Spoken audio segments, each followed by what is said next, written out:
Laksanakan 5 hal ini, inilah yang harus dilaksanakan oleh Islam yang kemudian oleh ahli fikih ditafsirkan atau dikorelasikan atau didefinisikan menjadi rukun Islam ya. Jadi asalnya sebenarnya dari hadis, tapi kemudian oleh ahli fikih kemudian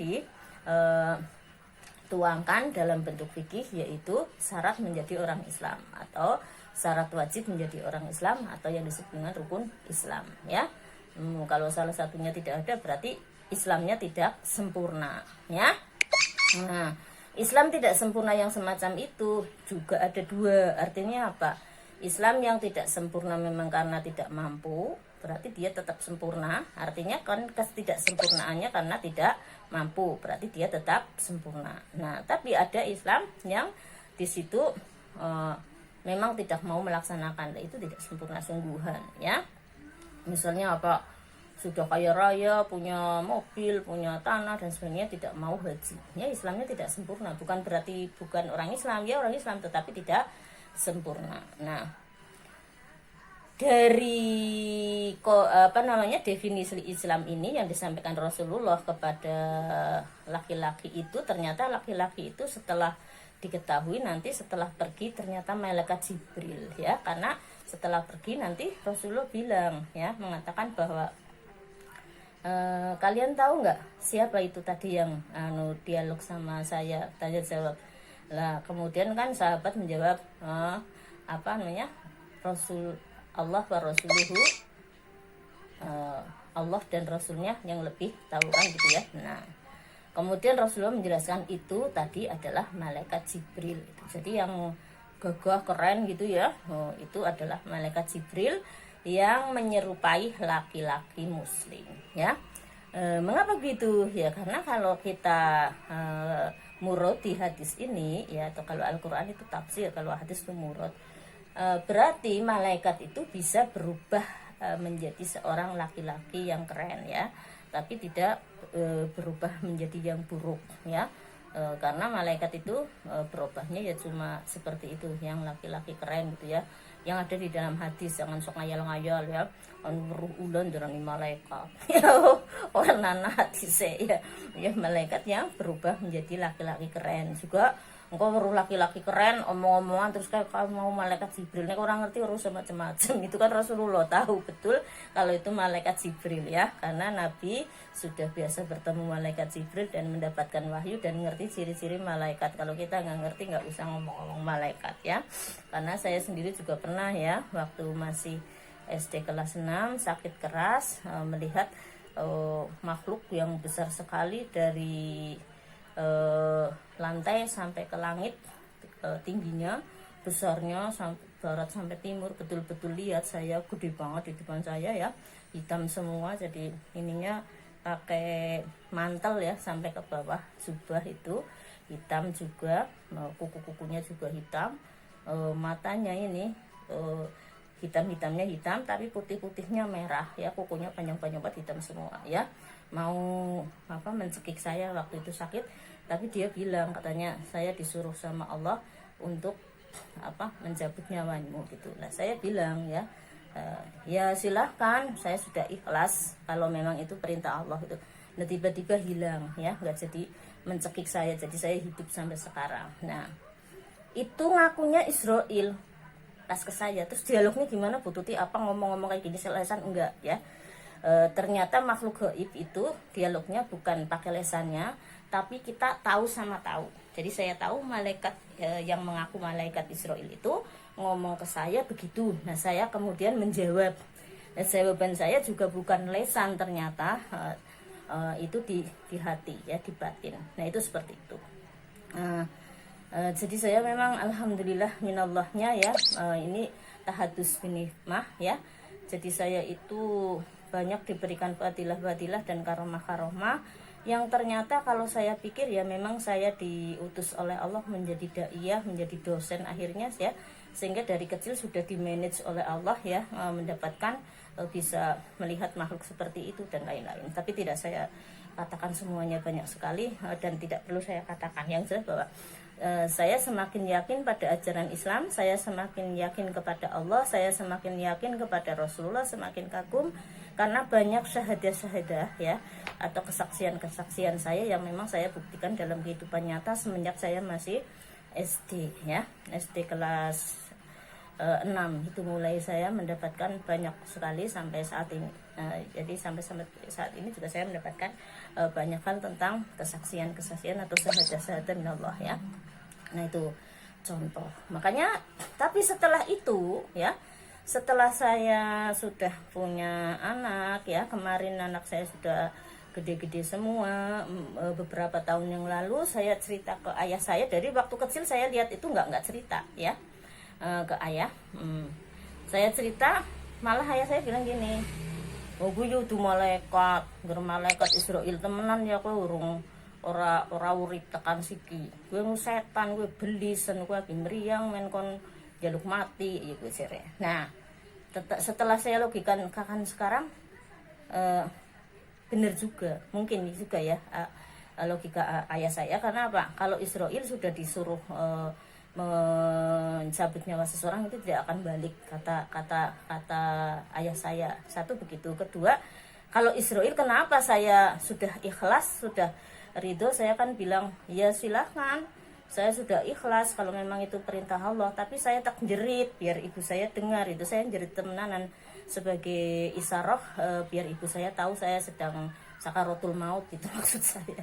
Waktu itu anak kelas 6 kan berpikirnya kayak gitulah ya. Nah ternyata setelah saya jerit malah itu pergi, berarti betul itu iblis mungkin ya, jadi bukan Israel. Nah makanya saya sekarang nggak ngomong saya pernah kalau ketemu malaikat Israel. Kalau dulu saya ya nggak ngomong, tapi yakin anyustawru Israel, ternyata kata ayah saya itu iblis ya, iblis gitu ya, bisa juga. Oke, saya tidak akan bahas itu. Yang jelas di sini bahwa iman kepada malaikat perlu disampaikan. Kemudian yang ada buktinya yaitu ketika menyampaikan tentang Islam itu Jibril datang, rupanya sebagai rupa manusia. Tapi karena Rasulullah tahu betul kalau itu malaikat ya soheh ya, artinya benar. Kalau saya sendiri nggak yakin itu, gara-gara ayah saya bilang itu iblis. Kalau dulu yakin waktu kecil Israel tekal lunga gitu ya, harus ditanjabut nyawaku karena ibuku rarido waktu itu Rauli aja mati di situ kayak gitu ya, dilala pas saya jerit itu. Nah karena saya waktu kelas 6 SD memang sakit keras sampai berbulan-bulan nggak sembuh-sembuh, sampai nggak makan, nggak gitu ya, sampai kurus kering gitu ya dan sebagainya. Ternyata itu sedang menjadi gemblengan buat saya ya. Jadi orang yang diberikan musibah itu biasanya akan diberikan fadilah, karo sabar ya kan, dan lain-lain. Oke.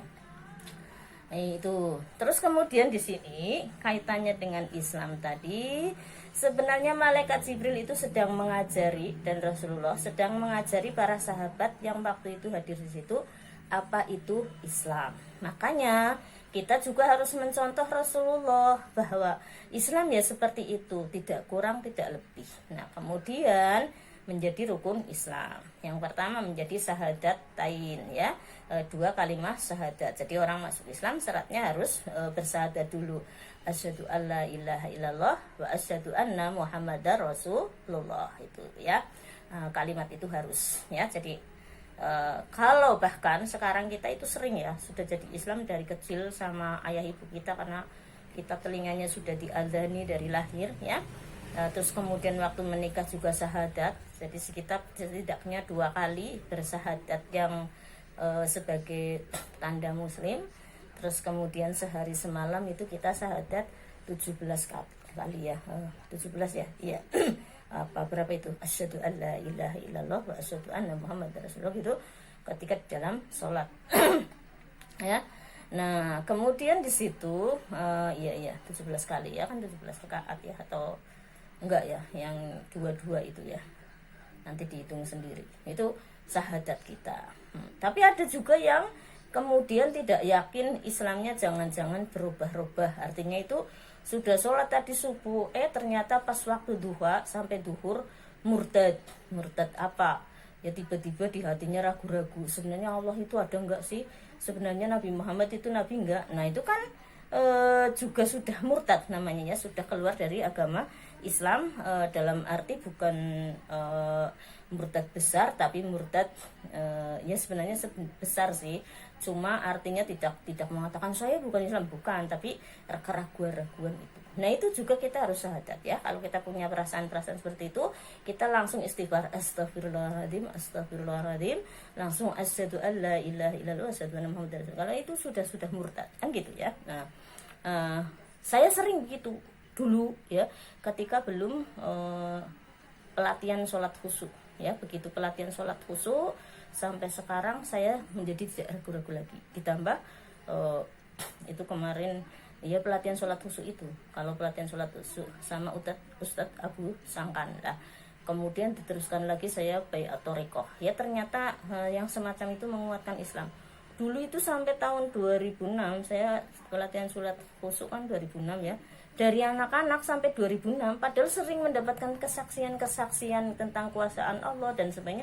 Saya juga mentalnya sufi banget dari kanak-kanak, makanya sering mendapat syahadat seperti itu karena saya sufi banget ya, mengikuti Robi Adawiyah, Al-Ghazali itu ya, idola saya itu dua-duanya. Maka saya kemarin juga sampai hampir tidak menikah karena kepengen kayak Robi Adawiyah. Untung sama ibu saya nggak boleh gitu ya, jadi menikah sampai sekarang karena an-nikahu sunati, nikah adalah sunatnya Rasulullah ya.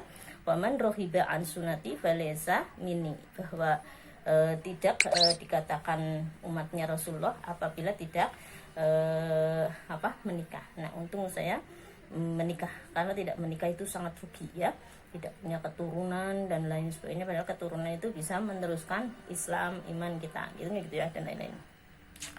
Oke, saya lanjutkan ya.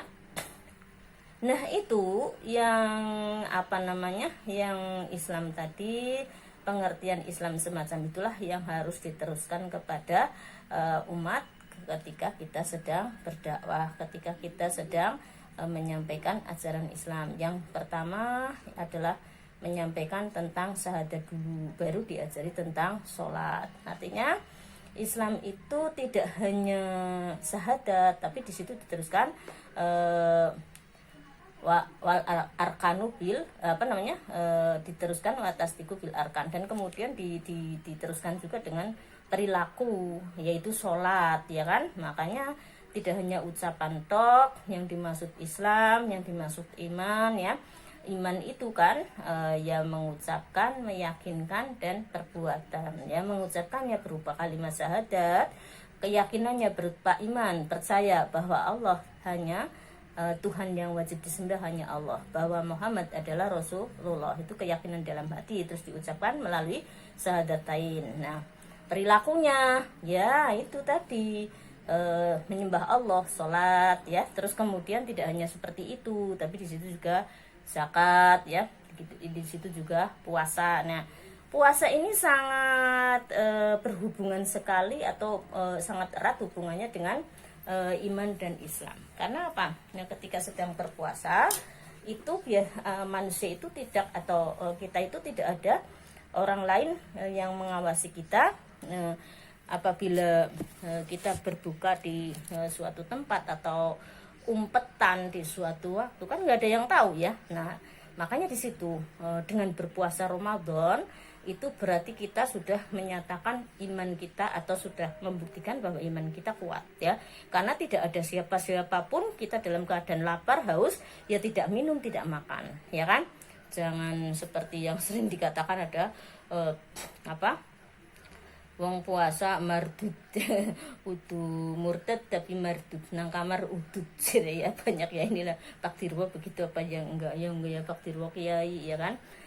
Itu yang di luar sana itu aneh.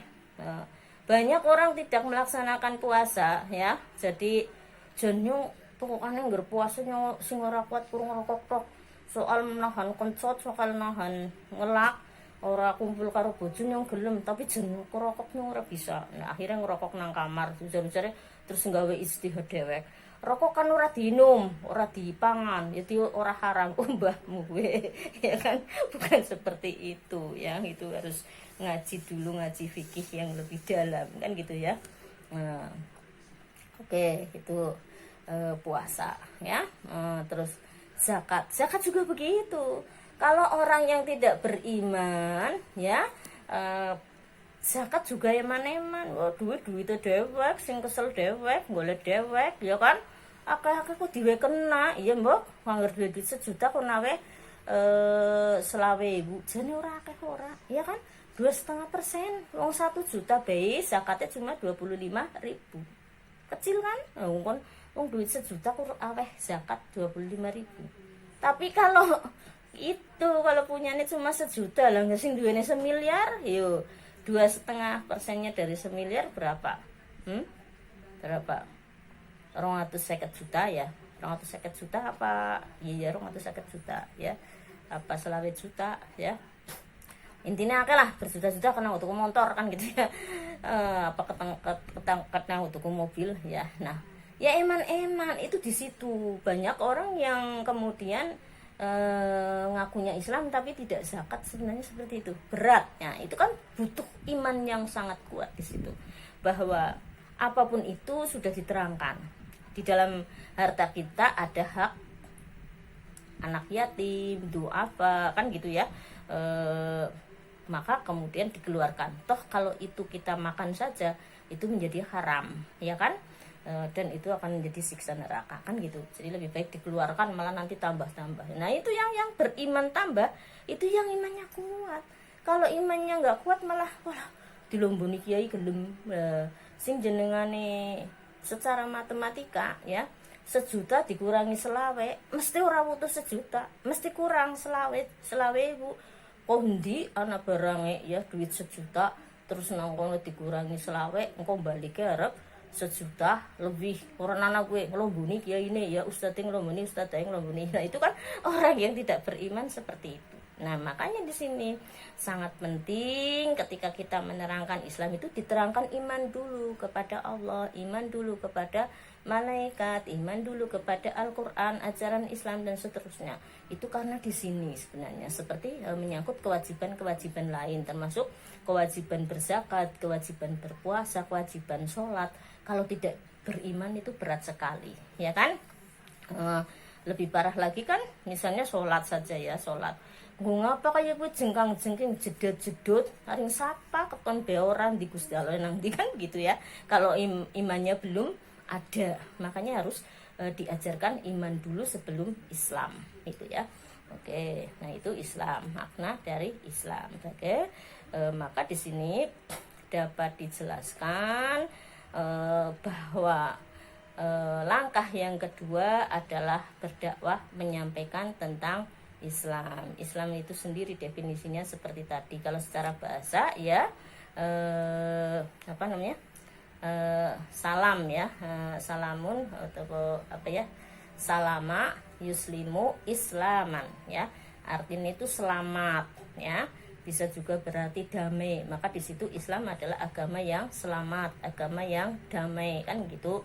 Nah tapi secara istilah ya ini Islam adalah menyatakan bahwa Allah Subhanahu wa taala ya, Tuhan hanya Allah Subhanahu wa taala, Muhammad utusan Allah, menjalankan sholat 5 waktu, menunaikan zakat, berpuasa di bulan Ramadan, dan melaksanakan haji apabila mampu. Itulah Islam. Nah itu yang perlu disampaikan kepada masyarakat luas selaku dai setelah menguatkan iman dan takwanya audien gitu ya. Nah selanjutnya, ketika kita sudah menyampaikan iman dan Islam ya sesuai dengan hadis Rasulullah, maka yang berikutnya juga disampaikan di sini ihsan. Nah, ihsan itu apa? Ihsan ini dikatakan di sini ya, dikatakan sebagai ya di sini ta'ulu biha bis sabil ya, qala Pak Jibril amaro innaha qala inna ummata rob. Nah ini sampai kemana ini?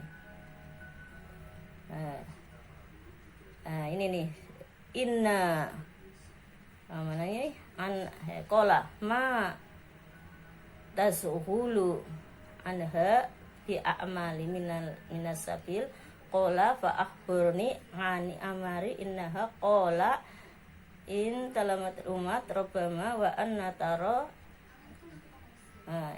Mana yang ihsan? Ria Anas. Nah, ini sampai di sini ya. Jadi apa yang dimaksud dengan ihsan kemudian? Nah, ihsan itu artinya adalah memperbaiki diri ya, atau lebih baik. Kan dari kata hasana yahsunu ihsanan. Nah, artinya itu adalah lebih baik. Nah, yang dimaksud lebih baik gimana? Jadi yang dimaksud lebih baik di sini sebagai manusia yang sudah beriman, sudah Islam, maka seharusnya harus selalu meningkatkan diri untuk lebih baik. Itu yang dimaksud dengan ihsan. Jadi ihsan secara singkatnya berusaha untuk selalu lebih baik. Nah, lebih baiknya di bidang apa? Ya seluruhnya. Imannya langsung dikuatkan, ditingkatkan terus, takwanya juga seperti itu, Islamnya juga seperti itu. Karena apa? Sesungguhnya bila tidak ditingkatkan, dikatakan di sana kan ya, al imanu yazid wa yanqus. Yang namanya iman itu kadang-kadang naik, kadang-kadang turun. Ya, jadi kalau dibiarkan, tidak ditingkatkan, tidak dijaga, iman itu turun, bisa hilang ya. Naudzubillah, semua naudzubillah. Misalnya apa? Nah, pertama sudah beriman adanya Allah, ya. Tapi terus kemudian tidak sholat. Nah, karena tidak sholat, akhirnya orang wedi menggusti Allah, ya kan? Orang wedi menggusti Allah akhirnya ngelakoni maksiat. Nah, maksiat sing wis bertumpuk-tumpuk akhirnya males ibadah. Akhirnya jauh dari Allah. Nah, setelah jauh dari Allah akhirnya menikmati ya, menikmati kemaksiatan tersebut menjadi sesuatu yang kebutuhan yang harus dipenuhi ya. Nah, kebutuhan yang harus dipenuhi terus menerus melorot sia-sia malah lah dening pada boy sing sholat karurat nyong ora tahu sholat ya nyong ora kenang apa-apa, sehat bae malah tekan siki ya, malah duniaku belara-belara kayak kancaku sing sholat loh dadi ustad ya, malah melarate pol ya, penghasilan bingung, anak bojone ora kerumat, nah, mendingan kayak nyong ge hapik ya, ora tahu sholat, ora kuwe lah Islam apa. Tapi nyatane anakku jadi wong sukses kabeh, anak sing dadi dokter, ada tentara. Nah, ini kan seperti itu ya. Karena iman yang tidak dipupuk ya, tidak ada keinginan untuk meningkatkan iman. Nah, makanya di situ keinginan untuk meningkatkan iman ini yang disebut dengan ihsan ya. Ihsan itu sering dikatakan di situ beribadah seolah-olah Allah melihat kita. Itu adalah arti singkat dalam arti gambaran yang mudah bagi kita, tapi sebenarnya luas, tidak hanya semacam itu ya. Artinya ini diambil yang paling mudah, bahwa ihsan itu beribadah seolah-olah seperti melihat Allah. Nah, itu gambaran yang semacam itu karena untuk menjaga iman kita. Contoh tadi ya, sholat ketika kita sudah merasa kita sedang beribadah kepada Allah, sedang diawasi oleh Allah Subhanahu wa taala, maka sholat kita hati-hati, Allahu Akbar, wis pas apa urung, doane wis pas apa urung, ora karo angop, ora karo ngantuk. Tapi enggak, karena apa? Sudah membayangkan di situ Allahu Akbar, ya Allah, Allah itu maha besar ya, masya Allah ya, bisa menciptakan bumi yang demikian besar ya. Kemudian manusia sampai sekarang banyak sekali ya. Di manusia yang sebanyak itu tidak ada batasnya, nggak ada yang kembar plek mesti anak bedane, walaupun gue kembar identik tetap anak bedane. Akhirnya di sini terus temenanan, berarti Allah ada temenanan ya, berarti Allah mengawasi saya, kan seperti itu ya. Sholatnya jadi temenanan, khusyuk. Nah, tapi ketika sholatnya orang merasa diawasi oleh Allah, ngawuran jengkang-jengking tok ya, kayak bocah cilik kayak urung ngerti Gusti Allah, jengkang-jengking kelepat lunga, bahkan ana sing embuh kudal-kudil ya, kayak kinjeng cewek cara pak nudir Bapak Bu Sutiarsi gitu ya. Nah, tapi itu juga tergantung, bukan karena usianya ya.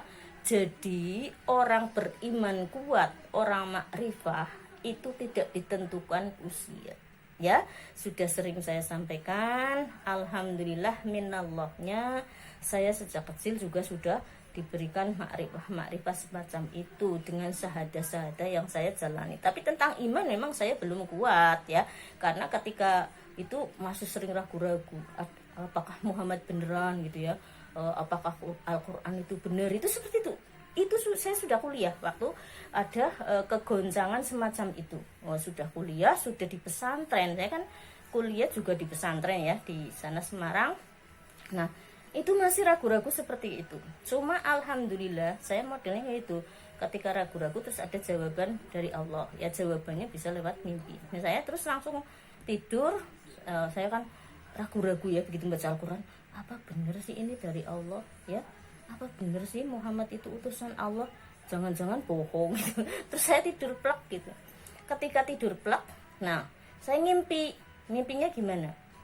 Di dalam mimpi saya, teman saya yang bernama Ahmad, ada ya teman saya waktu itu remaja yang di kampung, bukan yang di kuliah, namanya Ahmad, datang ke saya, terus ngomong kayak gini, hei, Tuti, kalau kamu ragu-ragu atau tidak percaya Al-Quran itu benar dan Muhammad itu utusan Allah, coba kamu lihat muminya Fir'aun juga sampai sekarang masih ada gitu. Terus aku bangun, cuma kayak gitu dong ya. Saya bangun analisa apa hubungannya muminya Fir'aun dengan kerasulan Muhammad dan Al-Quran gitu ya. Nah terus saya analisa setelah bangun, oh iya betul, kalau muminya Fir'aun aja yang sebelum Muhammad Rasulullah masih ada. Sebagai bukti kekuasaan Allah, dulu ada Nabi Musa alaihissalam yang diutus oleh Allah, yang di situ kemudian muminya abadi, artinya diawetkan sampai sekarang dilalaeh. Nah itu sebagai bukti bahwa zamannya Musa aja masih aja, apalagi Muhammad yang lebih akhir daripada Musa alaihissalam. Dan kenabian Musa itu terbukti dengan muminya Fir'aun. Saya langsung menganalisa seperti itu. Nah, nama Ahmad, teman saya yang bernama Ahmad datang ke saya pikir, oh iya Nabi Muhammad gitu. Saya tafsir sendiri, tapi saya kira itu betul ya. Nah sejak itulah saya kemudian yakin bahwa Allah memang benar. Nah, tapi tetap aja kadang-kadang goyah lagi gitu ya.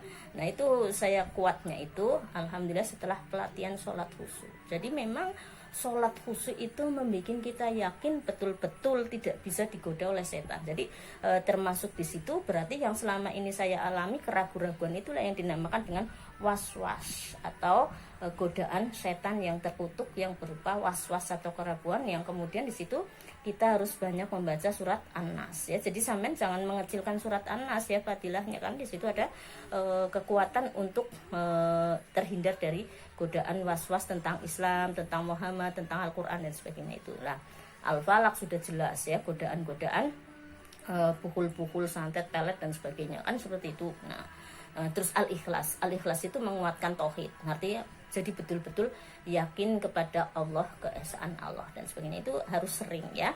Nah termasuk syahadat tadi, syahadat dalam Islam juga harus sering-sering ya. Ini tips untuk menjaga iman takwa ya. Jadi banyak bersahadat ya. Asyhadu alla ilaha illallah wa asyhadu anna muhammadar rasulullah. Karena ketika itu sering dinyatakan ya di dalam lisan kita, di hati kita, di pikiran kita, maka kemudian semakin kuat ya, karena setannya sudah tidak punya peluangan untuk menggoda kita. Makanya kita jangan mengecilkan syahadat. Jadi dinikmati betul-betul ketika sholat, asyhadu alla ilaha illallah, ya betul-betul di hati kita sedang ikrar kepada Allah bahwa engkaulah Tuhanku, hanya engkau ya, wa asyhadu anna muhammadar rasulullah, dan Muhammad itu ada Rasulullah. Itu ya dinikmati betul-betul, dipahami betul-betul dengan sungguh-sungguh. Itu cara menjadi orang yang ihsan ya. Antara lain itu banyak membaca syahadat dengan hati, dengan pikiran, dengan lisan gitu ya. Nah kemudian juga banyak membaca surat Al-Ikhlas ya, terus surat An-Nas gitu ya. Terus kemudian kalau fadilah yang lainnya banyak sekali aja. Raditu billahi rabbah wa bil islami dinah. Ini tuh kalau orang sudah mendawamkan itu sering, minimal sehari semalam itu 100 kali, insya Allah sudah dijamin surga ya. Termasuk tahlil la ilaha illallah, la ilaha illallah, atau syahadat asyhadu alla ilaha illallah wa asyhadu anna muhammadar rasulullah. Kenapa? Lho kepriwe orang mlebu surga? Karena itu inti dari iman ya. Inti dari iman adalah menyatakan diri bahwa Allah Tuhan kita, Muhammad adalah Rasul kita. Jadi itulah yang menjadi kunci utama masuk surga. Jadi kuncinya, jadi sebelum masuk surga itu kita harus bersahadat dulu supaya untuk kunci ya kan. Nah Lah masuk surganya itu apa? Ya memang lebih besarnya adalah ridho Allah. Tapi ridho Allah itu bisa diraih kan dengan tadi, dengan takwa ya, tidak semata-mata Allah memberikan ridho kepada kita seenaknya, tahu-tahu orang apa-apa ahli maksiat seporete dinai ridho, ya ora lah ya. Allah itu maha adil ya. Tentu saja yang sudah biasa beribadah dengan ikhlas dan sebagainya itu pasti diutamakan. Itu makna ihsan yang lebih mudah, seolah-olah kita diawasi terus oleh Allah. Kalau kita tidak bisa seperti itu ya, tidak bisa hati kita itu hadir kepada Allah ya, hati kita itu betul-betul mahabbah ilahiyah atau ma'rifatullah, atau kita bisa ngerti kehadiran Allah dengan hati kita, ya paling tidak kita yakin dia mesti diawasi nang Gusti Allah. Jadi puasa ya ora gampang medhot sekarepe dhewek, salat ya ora ngawuran, batal ya wudu maning, ya wis batal kena wis ngentut langkah sing krungu iki ora mambu iki, ora dibaleni maning. Ya karena itu salatnya tidak ihsan ya, tidak betul-betul merasa diawasi oleh Allah Subhanahu wa taala gitu. Nah, padahal ya meskipun sudah ustadz juga kena cobaan semacam itu. Kalau memang setannya sangat kuat. Makanya itu kata Rasulullah itu diberikan dua dua hal yang sangat menggembirakan, yang fadilah, yang sangat hebat, yang sangat mulia, yang sangat penting, yang tidak diberikan kepada nabi-nabi lainnya, antara lain kan Al-Fatihah dan akhir surat Al-Baqarah ya kan, yaitu yang berbunyi la tu'ahidna inna sina au akhtona ya kan. Artinya apa? Ya Allah, ketika saya melakukan kesalahan dan keliruan maka ampuni. Nah itu, jadi ini diberikan kepada khusus umat Nabi Muhammad dan Nabi Muhammad. Makanya umat Nabi Muhammad itu yang tadi bilang lah, aku dening saben dina maksiatan dening ya sehat baik, kuwe jane karena latu ahidna itu ya wis di ngapurani, jadi ora diazab langsung kayak umat Nabi Nuh ya. Tapi kan akhiratnya ya tetap ya, karena Allah itu maha adil ya. Bahkan saya punya pengalaman, jadi ya pokoknya tidak saya ceritakan ya, ya bolehlah sedikit ya, bahwa anak saya almarhum juga begitu ya. Ketika awal meninggal dunia pada malam ke-72 dia meninggal, saya batin kepada Allah. Saya itu seperti itu ya, nggak sholat-sholatan, nggak apa, batin tok, dijawab alhamdulillah sama Allah. Saya cuma batin gini, mau tidur jam 3-an lah, saya gini, ya Allah, jam 3 malam anak saya itu di sana seperti apa. Sebenarnya saya kepengen tahu apakah dia itu bahagia apa tidak, dia itu masuk surga apa tidak, atau bagaimana. Tapi sebenarnya saya tidak sanggup untuk menyaksikan apabila anak saya dalam kondisi di sana disiksa. Dan kalau anak saya pun bahagia, saya juga tidak sanggup, karena sebenarnya seorang ibu memang tidak sanggup kehilangan anaknya kalau ditareni ya kan, orang ditareni gue. Jadi kok nggak ketemu walaupun bahagia tetap rindu kan gitu. Akhirnya saya bilang ke Allah gitu, tolong berikan isyarah melalui mimpi, yang mimpi itu bukan saya tapi keluarga saya atau tetangga saya monggo. Nah begitu saya tidur, anak saya yang kedua, kakaknya yang meninggal itu tidur. Nah itu mimpinya seperti nyata sampai anak saya itu bangun. Jadi mimpi cuma setengah jam 3 sampai setengah 4 dia bangun, terus ya Allah gitu, ini aku mimpi kayak teman-teman nyata. Dan itu dibuktikan anak saya yang pertama pakai baju yang di situ yang di dalam mimpinya. Padahal yang mimpi kan anak yang kedua ya, anak yang pertama yang pakai baju mimpi yang seperti dalam mimpinya. Yang intinya di situ bahwa anak saya mengabarkan bahwa anak saya sudah bahagia di sana dengan surga dan pelayan-pelayannya kan gitu. Allahumma amin, alhamdulillah ya.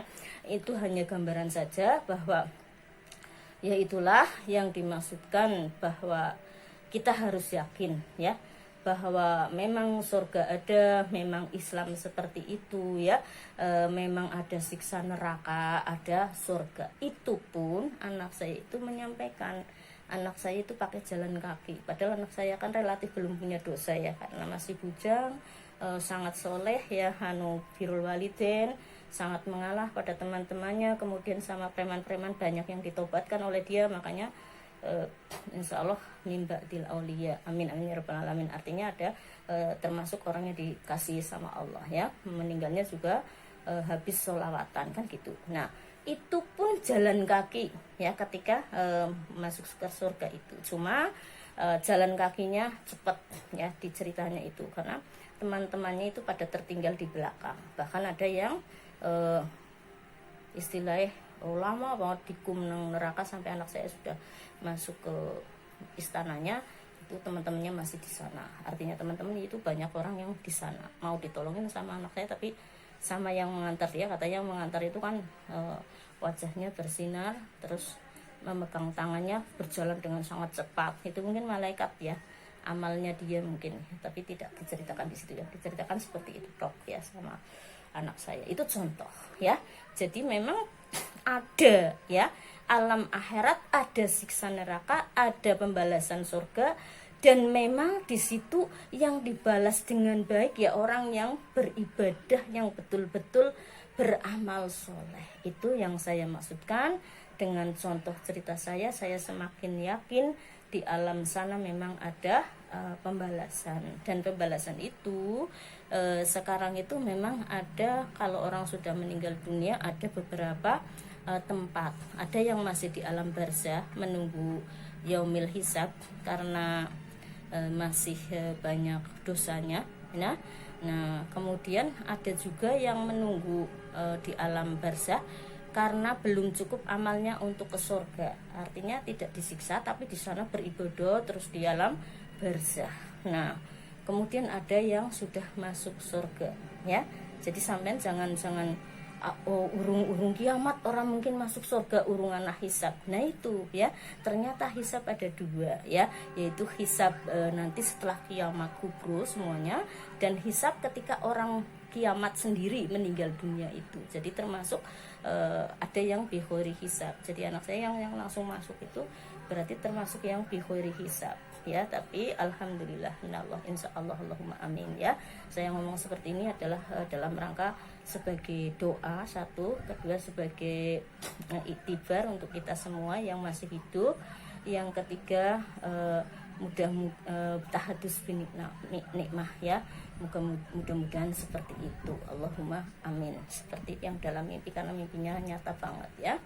Nah itu, dan makamnya sekarang itu yang untuk makam anak saya yang dulu itu kumuh banget, kotor, penuh sampah, bau busuk, sekarang itu bersih ya, dibersih sama ya petugas-petugas makam itu. Terus sekarang kayak tempat ziarah Wali Songo, jadi ada penjual makanan, tukang parkir, penjual bunga gitu ya, setiap malam Jumat Kliwon atau Kamis Wage sore, karena anak saya meninggalnya juga malam Jumat Kliwon. Jadi saya ziarahnya kalau itu Kamis Wage sore, jadi saya tahu.